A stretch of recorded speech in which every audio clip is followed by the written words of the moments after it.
ইউনূসের চুক্তি নিয়ে BNP Jamaat NCP কেন চুপ? বিএনপির রাজনীতি ভীতু রাজনীতি, বলছেন খেলাফত মজলিসের মহাসচিব। চুরির অপবাদে খুঁটিতে বেঁধে নির্যাতন, ক্ষোভে কিশোরীর আত্মহত্যা। এবং সর্বশেষ জানাবো, বিরোধী দল সরকারের সমালোচনা করবে, তবে হতে হবে গঠনমূলক, বলছেন রিজভী। দর্শক, শুনছিলেন সংবাদ শিরোনাম। এবার জানিয়ে দিব বিস্তারিত সংবাদ। তবে তার আগে অনুরোধ থাকবে ভিডিওটিতে একটি লাইক দিন এবং ভিডিও সম্পর্কে আপনাদের গুরুত্বপূর্ণ মতামত কমেন্ট করে জানিয়ে দিন। ইউনূসের চুক্তি নিয়ে বিএনপি জামায়াত এনসিপি কেন চুপ? আমেরিকার সাথে ইউনূস সরকারের করে যাওয়া বিতর্কিত বাণিজ্য চুক্তি নিয়ে এখন সারা দেশে তোলপাড়। চুক্তিটি নিয়ে জনমনে ক্রমশই দানা বাঁধছে খুব।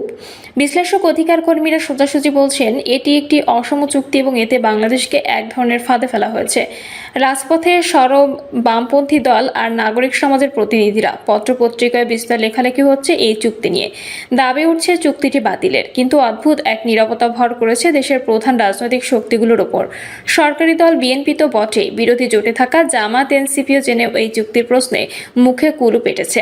কিন্তু ভয়টা আসলে কোথায়? জনগণ যাদেরকে ভোট দিয়ে সংসদে পাঠালো, তারা কেন মেনে নিচ্ছে বাংলাদেশের স্বার্থবিরোধী এই চুক্তি?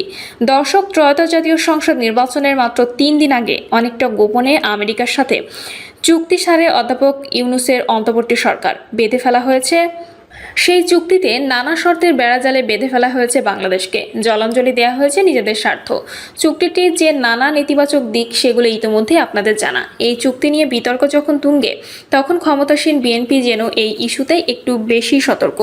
2 দশক পর ক্ষমতায় ফেরা দলটি কোনোভাবেই পরাশক্তি আমেরিকার বিরুদ্ধে যেতে চাইছে না, বরং চুক্তির শর্তগুলো ঠিকঠাক পূরণে যেন উঠে পড়ে লেগেছে। আমেরিকার উড়োজাহাজ নির্মাতা প্রতিষ্ঠান বোয়িংয়ের সাথে 45,000 কোটি টাকা চুক্তি সেই কথাই বলছে।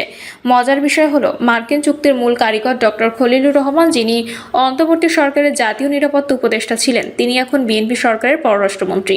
বিশ্লেষকরা বলছেন, তাকে পররাষ্ট্রমন্ত্রী করাটাই একটা বড় বার্তা। অর্থাৎ আমেরিকা যা করে গেছে, বিএনপি তা মেনে নিয়েছে। পররাষ্ট্রমন্ত্রী তো প্রকাশ্যে বলে দিয়েছেন, এই চুক্তিতে বিএনপি ও জামায়াতের আগে থেকে সম্মতি ছিল।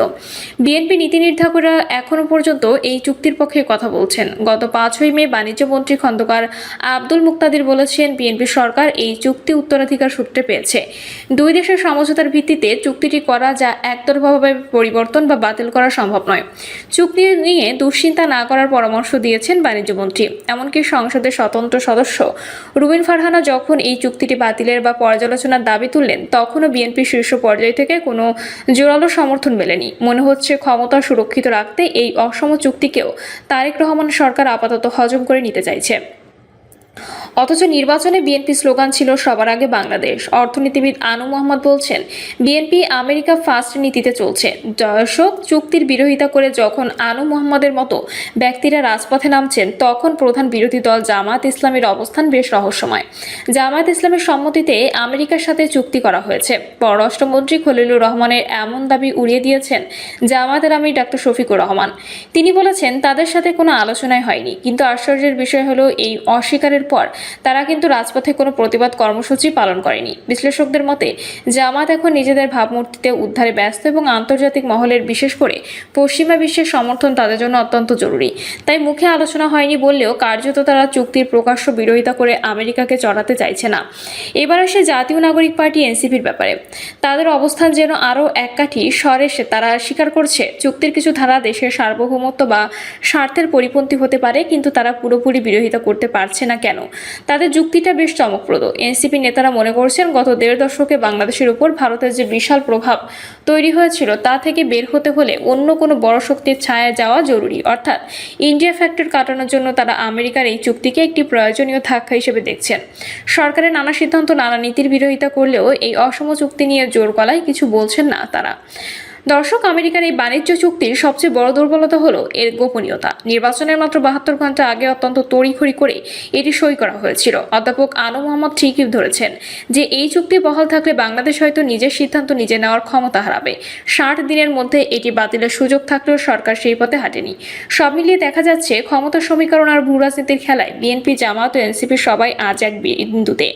আমেরিকা হয়তো কোনো জাদুমন্ত্র পড়েনি, কিন্তু বড় দেশগুলোর সাথে সম্পর্কের ভারসাম্যের যে ভয় আমাদের রাজনৈতিক দলগুলোর মধ্যে আছে, সেটাই তাদের মুখ বন্ধ করে রেখেছে।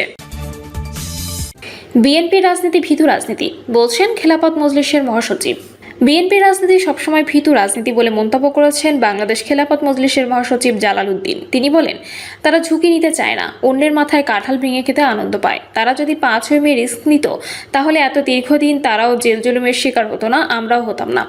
মহাসচিব বলেন, ওই দিন তৎকালীন বিএনপি চেয়ারপারসন বেগম খালেদা জিয়া আহ্বান করেছিলেন তার কর্মীদের, তোমরা শাপলা চত্বরে হেফাজতের কর্মীদের পাশে দাঁড়াও। সেদিন যদি তার আহ্বানে সাড়া দিয়ে বিএনপি কর্মীরা আসতো তাহলে বাংলাদেশ 2013 সালে ফ্যাসিস্ট মুক্ত হয়ে যেত।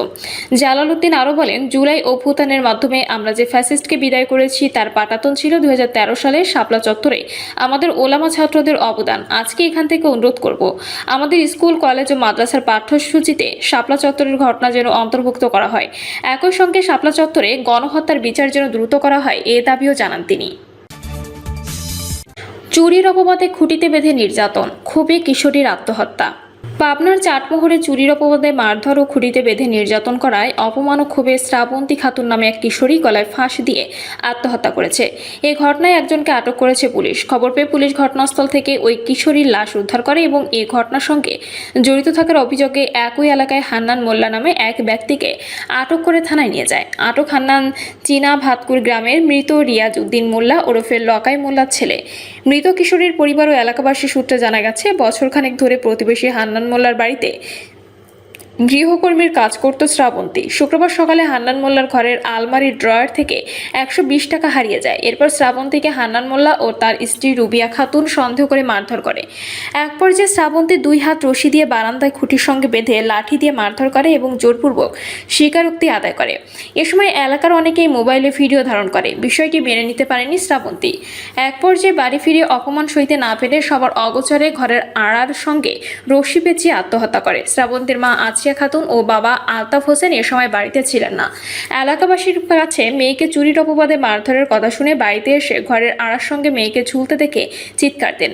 পরে স্থানীয়রা পুলিশে খবর দিয়ে ঘটনাস্থল থেকে শ্রাবন্তীর লাশ উদ্ধার এবং অভিযুক্ত হান্নান মোল্লাকে আটক করে থানায় নিয়ে যায় পুলিশ। তবে হান্নান মোল্লার স্ত্রীকে আটক না করায় পুলিশের উপর ক্ষোভ প্রকাশ করেন স্থানীয়রা।